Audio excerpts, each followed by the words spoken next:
Jez and John Henry wrote an amazing screenplay. And that, when I read that, you know, when I got pieces of the script and was going to go to New York to audition for the film, it was like a slam dunk for me. I mean, it was so there, you know.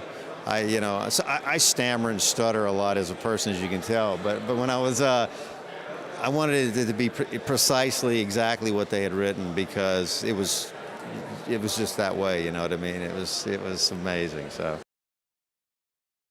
I was very, very much aware of all of that when it was happening. Yeah. And you know, it was something that really needed to be told. And it took, you know, 5 years, 7 years, whatever it is now, but it's finally out there. I mean, people know the broad strokes, but I think this is much more really in depth of what happened in her life.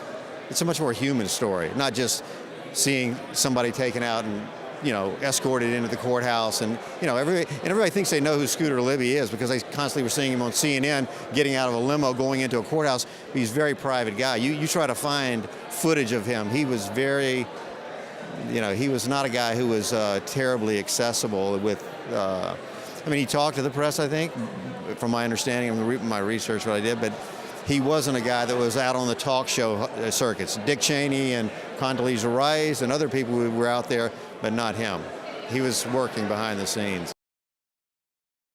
That's the great thing about the script. It starts out, it's kind of a spy thriller, and then it becomes this political thing, and then ultimately it's just deeply human drama. So the film cuts across a lot of genres, I think. And I sort of weaving that and playing with that texture was, I'm sure, what excited Doug about doing the film too. You know, it has to, you know, because so many films are just sort of, you put them in a box, that's what they are.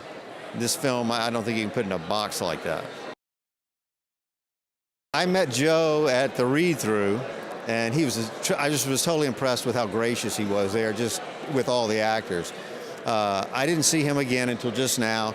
I never met Valerie. I think Valerie may have been around the set when I was working, but I was so focused on what I was doing, we didn't get to really sit in. So I just got to meet her now, and that was really a treat. It's hard to believe what she did. You know, she's like, you know, when you meet her in person, but what her life was is, if you read her book, it's fascinating.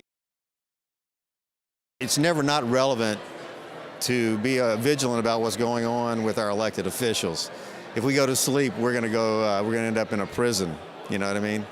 But of our own making. So I think it's very important that, you know, I mean, that's the thing about Joe. I mean, too, Joe, what he did in that climate was truly extraordinary.